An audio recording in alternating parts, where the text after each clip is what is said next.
6 out of the 10 fastest growing economies of the world are African countries. That on its own provides us with opportunities. We've seen massive growth in the banking industry. We've seen massive growth in the mining industry. We've seen massive growth in the retail industries and the telecommunications. Now, that already opens up opportunities for the agriculture value chain. FANAPAN is the Food, Agriculture, Natural Resources Policy Analysis Network. This is a network that was established in response to a call by ministers of agriculture in Africa who felt there was a paucity of evidence to inform harmonization of policies for a food-secure Africa.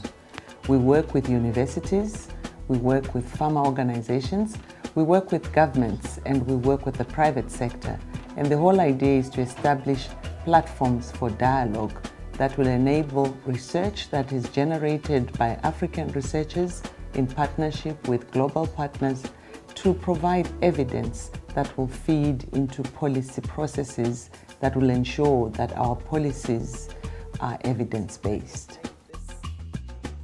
As FANAPAN, we see it important and critical to have platforms where the researchers can interface with smallholder farmers, where the farmers are seen as the best messengers for the policy message because they are affected by the problems.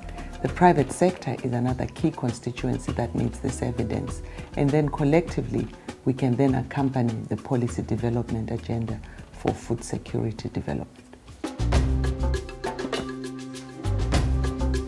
Now, what we still need to do now is to make sure we are prepared in terms of getting our youth to get employment in the agriculture value chain.